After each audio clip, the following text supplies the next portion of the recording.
नमस्कार दोस्तों, आज के टाइम में हम सभी कभी ना कभी किसी भी रीजन से अपने लिए कोई ना कोई व्हीकल जरूर खरीदते हैं। अगर आपने भी कोई भी व्हीकल खरीदा है, जो पर्सनल पर्पज से हो या फिर कमर्शियल पर्पज से हो, तो उस केस में अगर आपको कोई भी टीसीएस कटा है, तो उस केस में आपको कैसे अपनी रिटर्न को फाइल करना है, कैसे उस रिफंड को क्लेम कर सकते हैं और आपको कहाँ पे जाके उसको चेक करना है, कितना टीसीएस डिडक्ट हुआ है, तो उसको हम पूरी डिटेल में डिस्कस करेंगे। बिफोर स्टार्टिंग दिस वीडियो, अगर आप चैनल पर नए हैं तो चैनल को जरूर सब्सक्राइब कर लेना, बेल आइकन क्लिक कर देना। Let's start the video. Income tax return filing के लिए आपको incometax.gov.in की वेबसाइट पे जाना है गाइस। यहाँ पे अगर आप इनकम टैक्स पोर्टल पर रजिस्टर्ड नहीं है तो उस केस में आप फर्स्ट टाइम रजिस्ट्रेशन करना पड़ेगा। कैसे रजिस्ट्रेशन करना है उस पे मैंने अलग से वीडियो बना रखी है, उसका लिंक मैं डिस्क्रिप्शन बॉक्स में शेयर कर दूंगा, आप जाके देख सकते हैं गाइस। यहाँ पे लॉग इन करने के बाद आपको ई फाइलिंग वाले ऑप्शन पे जाना है, उसके बाद इनकम टैक्स रिटर्न वाले ऑप्शन में जाना है। File your income tax return पे आप क्लिक करेंगे। जैसे file your income tax return click करेंगे, आपको डैशबोर्ड ओपन हो जाएगा। उसके बाद आपको यहाँ पे असेसमेंट ईयर सिलेक्ट करना है 25-26, क्योंकि हम करंट ईयर की रिटर्न फाइल कर रहे हैं। उसके बाद ऑनलाइन ऑप्शन पे आप जाएंगे गाइस। यहाँ पे इनकम टैक्स रिटर्न फाइलिंग से पहले आपको अपना एआईएस जरूर चेक करना है। एआईएस कैसे चेक करेंगे? आप यहाँ पे एआईएस का ऑप्शन दिख रहा है, उसमें सिंपल से यहाँ पे प्रोसीड पे क्लिक करेंगे। जैसे आप प्रोसीड पे क्लिक करेंगे, आपका एआईएस यहाँ पे ओपन हो जाएगा। तो एआईएस में आपकी सभी इंफॉर्मेशन यहाँ पे विजिबल हो जाएगी, चाहे सैलरी की हो या आपके अदर इनकम हो,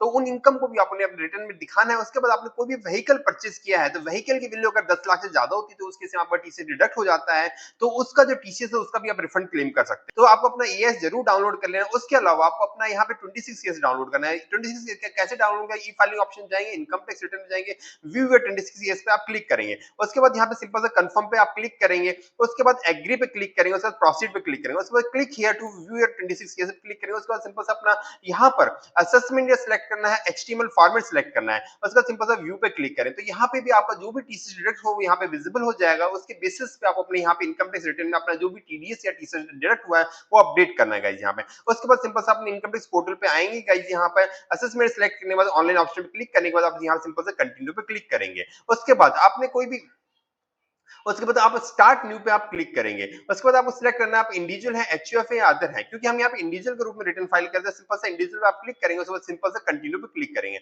उसके बाद आपको आईटीआर 1 फॉर्म फर्स्ट सिलेक्ट करना है, क्योंकि आपकी केवल सैलरी की इनकम है, हाउस प्रॉपर्टी, एक हाउस प्रॉपर्टी से कोई रेंटल इनकम है, या फिर आपकी शेयर मार्केट से 1.25 लाख तक का कैपिटल गेन अर्न किया है, अगर वो लॉन्ग टर्म है तो उस केस में आपको आईटीआर 1 ही फाइल करनी है। तो यहाँ पे सिंपल हम आईटीआर 1 फाइल करेंगे, उसके बाद प्रोसीड टू आईटीआर 1 के पे क्लिक करेंगे। उसके बाद यहाँ पे आपके मैसेज आएगा, इस पर ओके पे क्लिक करेंगे, लेट गेट स्टार्ट पे आप क्लिक करेंगे। उसके बाद आपसे पूछा जाएगा आप रिटर्न क्यों फाइल करना चाहते हैं, तो हम यहाँ पे सिंपल सा फर्स्ट वाला ऑप्शन पे क्लिक करेंगे कि हमारी जो इनकम है बेसिक एग्जेम्पशन लिमिट से ज्यादा है, जो कि ओल्ड टैक्स रीजन में 2.5 लाख रुपए होती है, न्यू टैक्स रीजन में 3 लाख रुपए होती है गाइस यहाँ पे। तो अगर आपकी इनकम उससे ज्यादा है तो आप इस ऑप्शन पे जा सकते हैं गाइस यहाँ पे सिंपल सा, या फिर आप अदर पे क्लिक कर सकते हैं गाइस यहाँ पे। उसके बाद सिंपल सा आपके पास ये मैसेज आएगा कि डिपार्टमेंट जो भी इन्फॉर्मेशन थी उन्होंने आपकी रिटर्न में ऑटोमेटिकली पॉपुलेट कर दी है, तो उस डेटा को जरूर वेरीफाई करना अपने एआई से। अगर उसमें कोई भी करेक्शन करना है उसको करेक्ट करना, उसके बाद ही अपने रिटर्न को सबमिट करना है। उसके बाद आपको रिटर्न की समरी आ जाएगा यहाँ पे। आपको सभी शेड्यूल्स को वन बाय वन कंफर्म करना है। तो सबसे पहले हम पर्सनल इन्फॉर्मेशन जाएंगे यहाँ पे। आपको नेचर ऑफ एम्प्लॉयमेंट सिलेक्ट करना है। अगर आप कहीं भी वर्किंग है तो उसके central government, state government, public sector, जहां भी आप जिस नेचर का जॉब करते हो उस पर आपको सिंपल से यहाँ पे क्लिक करना है।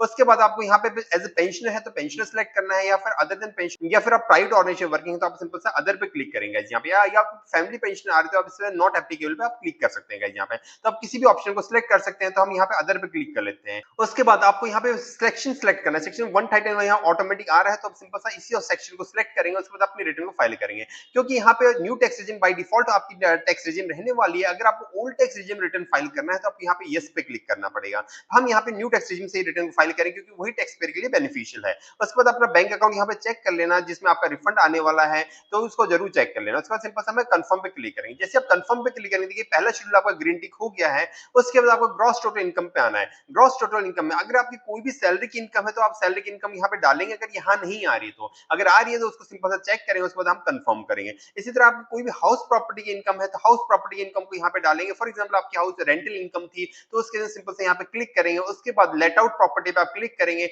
जितना भी रेंट है, फॉर एग्जांपल 1 लाख रुपए आपका पूरी साल में रेंट आ रहा है तो 1 लाख रुपए आप यहाँ पे डाल देंगे, तो ऑटोमेटिकली यहाँ पे 30% के स्टैंडर्ड डिडक्शन आपको अलाउ कर दी जाएगी। 70,000 आपकी इनकम में ऐड कर दिया जाएगा। तो उसको सिंपल से हम यहाँ पे सेव कर देंगे। उसके बाद अगर आपने कोई भी होम लोन ले रखा है तो होम लोन के लिए लिए आपको यहाँ पे ऐड करना है। तो मींस ये सभी डिटेल आपको डालनी है, तभी आप अपने रिटर्न को कंफर्म करेंगे। तो हम यहाँ पे मानते हैं कि आप अगर कोई होम लोन है तो उसको सिंपल से यहाँ पे ऐड पे क्लिक करेंगे, आपको बैंक सेलेक्ट करना है, उसके बाद आपका बैंक का नाम डालना है, लोन अकाउंट नंबर डालना है, किस दिन आपका लोन सेंक्शन हो वो डेट डालनी है, कितना अमाउंट का लोन सेंक्शन हुआ तो वो डालेंगे, आज की डेट मींस 31 मार्च 2025 को आपने कितना आउटस्टैंडिंग है वो आपको डालना है, और कितना आपने इंटरेस्ट पे किया है पूरी साल में उसको आप डालेंगे। उसके बाद सिंपल सा सेव करेंगे। उसके बाद सिंपल सेव करने के बाद आप सिंपल से यहाँ पे आपकी जो भी डायरेक्शन है आपको यहाँ विजिबल होने लग जाएगी। उसके अलावा अगर आपकी इनकम फ्रॉम अदर सोर्सेज कोई भी इनकम आ रही है आपकी एआईस में तो उसको भी आप जरूर चेक कर लेना। अगर उसमें कोई भी करेक्शन करना है सिंपल से उसको क्लिक करेंगे, उसको एडिट करेंगे। यहाँ पे अगर कोई करेक्शन रिक्वायर्ड नहीं है सिंपल से यहाँ पे नीचे आके कंफर्म करेंगे। जैसे आप ग्रॉस टोटल इनकम पे कंफर्म करेंगे उसके बाद अदर डिडक्शंस में आना है।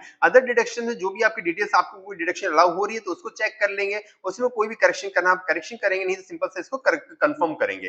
कंफर्म करने के बाद आपके पास आएगा टैक्स पेड का ऑप्शन। ये बहुत ही इंपॉर्टेंट है अगर आपको कोई भी टीसी डिडक्ट हुआ है तो। अगर आपको कोई भी टीसी डिडक्ट हुआ तो ये सबसे लास्ट में जो शेड्यूल है उसमें आएगा गाइस यहाँ पे। तो इसको आप क्लिक करेंगे, अगर आप यहाँ ऑटोमेटिक नहीं आ रहा है तो उसको आप सिंपल सा ऐड करेंगे। आपका जो भी टीसी डिडक्ट हुआ है उसका टैक्स कलेक्टर का 10 नंबर आपको डालना पड़ेगा, जिसने आपका डिडक्ट किया है, मींस जहां से आपने गाड़ी परचेज की थी उसका 10 नंबर होगा, जो कि आपने 26 ईयर्स में विजिबल होगा। तो 26 ईयर अपना जरूर डाउनलोड कर लें, वहां से 10 नंबर को कॉपी करना, एजेंसी है उसका नाम आप यहाँ पे डालेंगे, कितनी आपने पेमेंट की थी, किस साल आपने पेमेंट की थी, जो करंट ईयर होगी गाइस यहाँ पे तो आप 24-25 सिलेक्ट कर लेंगे, कितना टैक्स उन्होंने कलेक्ट किया था, तो अगर आप कितना क्रेडिट क्लेम करना चाहते हैं उसको यहाँ पे डालने के बाद आप सिंपल से यहाँ पे सेव कर देंगे गाइस यहाँ पे। इसी तरह वो कोई भी टीडीएस डिडक्ट हो या टीसीएस डिडक्ट हो, जो सैलरी इनकम हो या अदर देन सैलरी हो, तो इन सब चीज को आपको यहाँ पे वन बाय वन चेक करना है। अगर कोई भी डिटेल यहाँ पे नहीं आ रही है तो उसको आप अपडेट करेंगे, उसके बाद यहाँ पे कंफर्म करेंगे। तो इंपॉर्टेंट चीज यहाँ पे अगर आपको कोई टीसी डिडक्ट हो तो आपको यहाँ पे आके ऐड करना है, उसके बाद सिंपल सा यहाँ पे कंफर्म कर देंगे गाइस यहाँ पे।